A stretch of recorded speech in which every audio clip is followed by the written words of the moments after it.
Have you ever asked yourself, who am I? It's a question for all of us, not just philosophers. We often define ourselves by our jobs, our roles, or what we own. But these are just labels, like clothes that change with the seasons.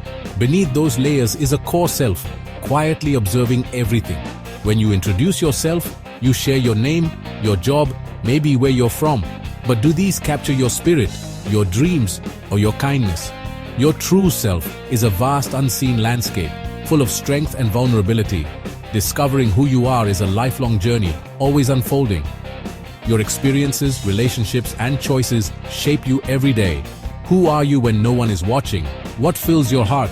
These questions are the keys to understanding yourself. Step inside and meet the person you've always been. Our emotions are like the weather. Some days are bright and sunny, filled with joy and energy. On these days, our thoughts are clear, our actions are confident, and we feel like we can conquer the world.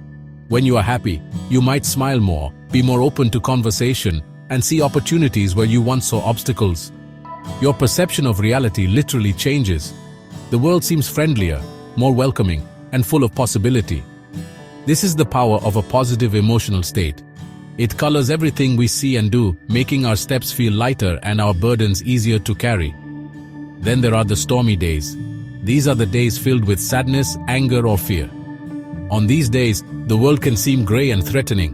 When you feel down, your thoughts might become clouded with doubt and negativity. You might withdraw from others, wanting to be alone with your heavy feelings. The same challenge that seemed manageable on a sunny day can feel like an insurmountable mountain on a stormy one. It is not the mountain that changed, it is your internal weather. Your emotions have shifted your perspective, influencing your thoughts and directing your actions in a completely different way. This constant dance between our feelings and our actions is a fundamental part of the human experience. It shows us that we are not robots, programmed to act the same way regardless of our internal state. We are dynamic, feeling beings. Recognizing this is not a sign of weakness, it is a sign of self-awareness. When you are angry, you might speak with a sharpness you do not intend. When you are anxious, you might avoid a situation you would normally embrace. Our feelings are powerful guides, but they are not always accurate maps of reality. They are simply signals from within. The key is to learn to observe this dance without getting lost in it. You are not your anger. You are not your sadness.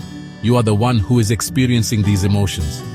Think of yourself as the sky, and your emotions as the clouds that pass through. The sky remains constant, whether the clouds are dark and stormy or white and fluffy. By creating a little space between yourself and your feelings, you can begin to see them for what they are. Temporary states. This allows you to respond to situations with more wisdom and intention, rather than reacting purely based on the emotional weather of the moment. Society often hands us a script. It tells us we should be one thing, consistent and predictable. We are encouraged to find our niche, to build a personal brand, and to present a polished, unchanging version of ourselves to the world. If you are known as the funny one, you are expected to always have a joke ready. If you are the responsible one, you are not supposed to be spontaneous or carefree. This pressure to fit into a neat little box is immense. It forces us to hide the parts of ourselves that do not align with the single story we are supposed to be living. But the truth is, we are all complex and multifaceted. You can be both strong and sensitive. You can be both serious about your work and playful with your friends. You can be adventurous and also love the comfort of home. You are not a single note. You are an entire symphony. Think of the people you admire. A brilliant scientist might also be a passionate musician. A powerful CEO might be a tender and loving grandparent. We contain multitudes, and denying these different sides of ourselves is like choosing to live in only one room of a beautiful, spacious mansion. This idea of being just one thing can lead to a lot of internal conflict. We feel like a fraud if our feelings or actions on a particular day do not match the label we have been given. If the strong friend admits to feeling vulnerable, they might worry about letting others down. If the creative artist has a day where they feel uninspired, they might question their entire identity. This is why it is so important to let go of the myth of the single story. We must give ourselves permission to be human, which means being beautifully inconsistent and gloriously complex. Embracing your many selves is an act of profound self-acceptance. It is about understanding that your identity is not fixed, it is fluid. You are allowed to evolve, to change your mind, to have conflicting feelings, and to explore new interests.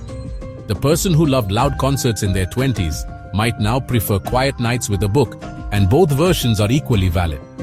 Your wholeness comes not from being one thing, but from integrating all the different parts of who you are.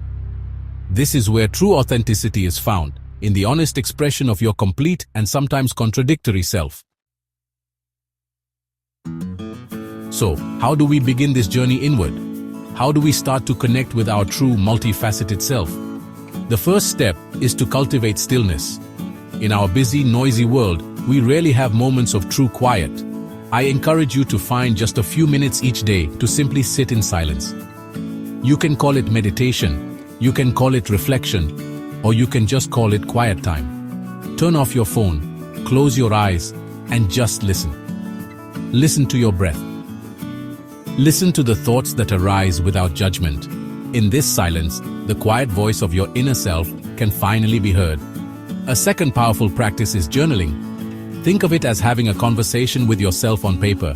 You do not need to be a great writer. Just let your thoughts and feelings flow freely. Ask yourself questions. What brought me joy today? What challenged me? When did I feel most like myself?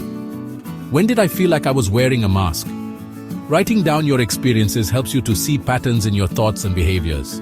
It creates a map of your inner world, showing you where you have been and giving you clues about where you might want to go next. Another crucial step is to try new things. Our true self is often revealed when we step outside of our comfort zone. Take a class in something you have always been curious about, whether it is pottery, coding, or a new language. Volunteer for a cause you care about. Travel to a place you have never been. New experiences act like mirrors, reflecting back to us parts of ourselves we never knew existed. You might discover a hidden talent, a deep passion, or a newfound sense of courage. Each new adventure is an opportunity to meet another version of you. Finally, pay attention to who you are with when you feel your best. The people we surround ourselves with have a profound impact on our ability to be authentic. Spend time with those who lift you up, who see you for who you are, and who give you the space to be all of your many selves without judgment. Their acceptance can help you to accept yourself. Remember, this journey is not a race. It is a lifelong practice of returning to yourself again and again, with curiosity and compassion. Your true self is not lost, it is simply waiting to be discovered.